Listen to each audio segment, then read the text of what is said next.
l'échographie du premier trimestre, on va essayer d'aborder les points les plus importants et d'établir un compte rendu à la fin de cette conférence.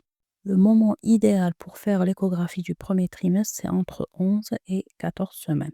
Dans le cas qu'il l'échographie de découverte de la grossesse, entre guillemets, donc la patiente, quand elle se trouve enceinte, c'est-à-dire elle a une aménorrhée, elle a un test positif, elle va vous appeler pour vous dire وقتاش نجي. هي de préférence à partir de 6 semaines, donc un retard de 15 jours, sauf إذا كان des métrorragies, des douleurs pelviennes ou là elle avait déjà une masse annexielle ou là on découvre une masse annexielle في l'échographie, la première échographie, donc le suivi va changer quand on a une pathologie surajoutée.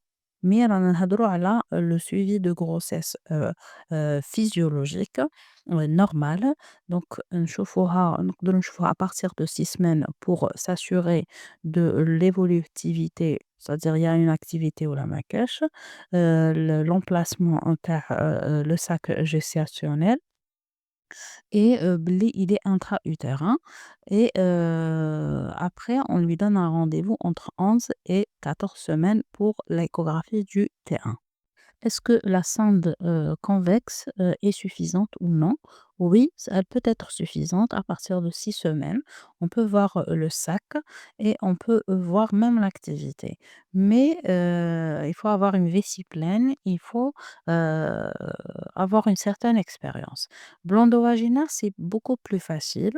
Bien sûr, quand on a une pathologie, ça va nous permettre de voir mieux les ovaires et les annexes.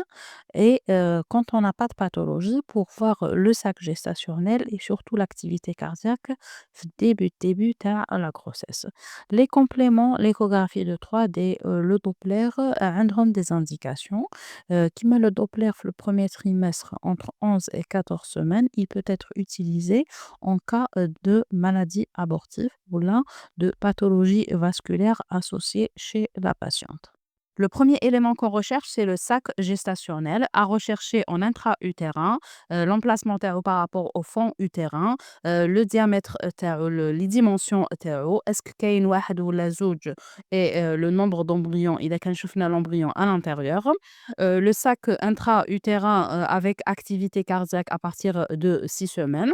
إذا كان ما عندناش ما لقيناش le sac, on va se référer au taux de bêta-HCG pour savoir est-ce qu'il est en principe visible ou non. Les cas douteux, le taux de bêta-HCG est très intéressant pour voir déjà est-ce que en principe il est visible ou non et à partir de 1500 à peu près. La théorie يقول لك 1000 mais là personnellement je prends 1500. Et la deuxième des choses, c'est le fait d'avoir l'évolution, l'évolutivité de la grossesse, c'est-à-dire au bout de 48 heures, le taux de bêta-HCG, en principe, il double. Donc, si j'ai un doute d'évolution, d'évolutivité de la grossesse, qui ندير un taux de bêta-HCG au bout de 48 heures, en principe, نلقاه يدوبلي. هاد l'image اللي جاية فوق l'embryon واسمها دابا هضرنا عليها. Exactement, c'est la vésicule vitelline ou la vésicule ombilicale. Il y a avec le petit point في l'image avec à droite, le petit point rose هذاك هي la vésicule. Elle mesure 2 à 4 millimètres. La dimension تاعها ما تكبرش avec le temps et c'est un bon signe بلي كاين un embryon de bonne qualité. Donc كي نشوفوها ça veut dire on est عنده une valeur prédictive بلي en principe la grossesse est de bonne qualité. L'aspect du sac gestationnel diffère avant 8 semaines et après 8 semaines, mais il n'est pas flétri, il est toujours tonique. Donc, même s'il est ovalaire ou larand, mais le caractère d'une bonne grossesse, c'est un sac tonique. Donc, nous voulons comme le sac flétri qui fait chier. Donc à gauche, c'est la grossesse arrêtée qui كون كاين un embryon mais ما كاش l'activité et le sac est flétri, il n'est pas tonique كيما هادوك تاع من قبيلة. L'œuf clair par contre, c'est un sac sans embryon. Mis à part l'embryon, on va rechercher ou là, remarquer le trophoblast. Est-ce que fait une zone de décollement et est-ce qu'il est bien circonférentiel? En ce qui concerne les cavités, je sais pas ce que je t'ai déjà l'image هذه كاين un liseré داخل la cavité amniotique. Donc هادوك les cavités, on peut avoir le célum externe, donc une cavité اللي هي le célum externe, la cavité célomique, voilà, la cavité amniotique et la cavité vitelline. Donc نحط لكم une vidéo pour différencier les trois. En ce qui concerne l'embryon, c'est la mesure de la longueur céphalo-caudale. Et la vésicule vitelline, la présence تاعها ou l'absence تاعها. On va avoir une orientation ou une datation, mais elle n'est pas fiable qui mettait 11 et 14 semaines. En ce qui concerne les grossesses gémellaires, c'est l'échographie. Le premier trimestre, il y a les là, bon, qu'il y a deux grossesses, mais est-ce que ce sont des grossesses monocoriales ou la bicoriale, c'est-à-dire deux placentas ou un seul placenta? Donc, il y a une différence parce que qui compte un seul placenta, il y a un problème de croissance et de vascularisation qui peut être trouvé après ou la rechercher après. Qui يكون عندنا biamniotique ou la monoamniotique, qui يكونوا monoamniotique, on doit dépister aussi les problèmes d'accolement تاع les deux embryons. En début de grossesse, l'activité cardiaque تكون faible par rapport à celle à l'activité définitive après, تكون aux alentours de 65 حتى 70 battements par minute. Elle augmente l'activité حتى ل 170 كيما كاين في le chiffre في le schéma pardon. ومن بعد elle doit se stabiliser maximum تاعها c'est 160 في le moment de l'accouchement. Le LCC doit prendre comme repère les deux extrémités de l'embryon sans inclure la vésicule vitelline. Les erreurs de mesure de LCC peuvent être possibles إذا كان عندنا une hyperflexion ou une hyperextension au contraire. Ou l'erreur في ال LCC va retentir sur le calcul et l'établissement d'un pronostic de l'accouchement plus tard.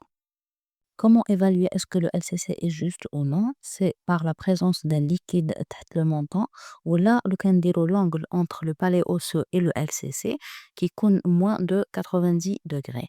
Donc لازم يكون la position تاعو neutre parce que même la clarté nucale pardon de la même façon إذا كان le bébé n'est pas في la position neutre, on va essayer de le faire bouger la sonde ou là on refait un autre jour. Voilà un exemple tu les courbes tu une courbe de normalité de LCC par rapport à la gestationnelle, mais في l'échographe عندنا toutes les correspondances.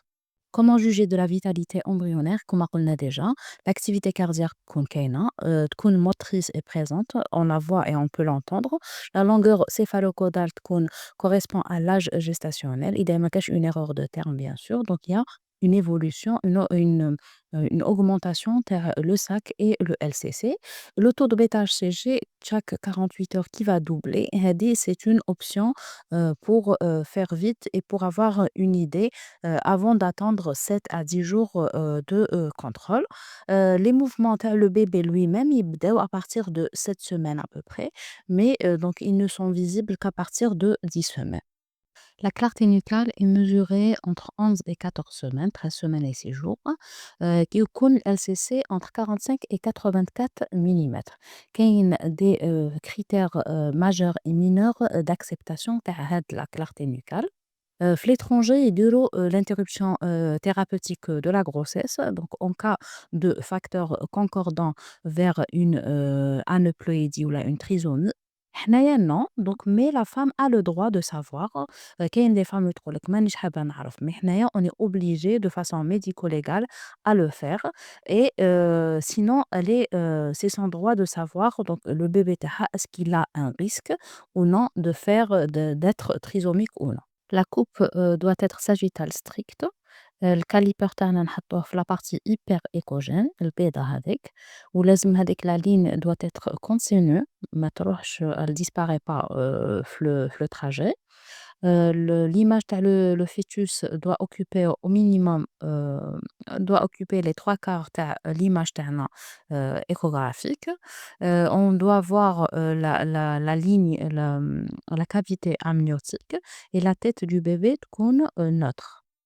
Vous m'avez demandé de vous parler de l'hygroma kystique fœtal. C'est un retard de connexion lympho-jugulaire. Donc, qui dit au niveau du cou, في la partie postérieure, يقدر يكون unilatéral, multicloisonné ou non. Il est lié à un risque chromosomique, à un risque d'aneuploïdie, à un risque de malformation cardiaque et de décès périnatal. Par rapport à l'hyperclarté nucale. Donc, il est plus lourd par rapport à l'hyperclarté nucale, qui est épaisse. Parfois, c'est décrit, في la littérature que, la résorption ou la régression est possible. Wallahu a'lam.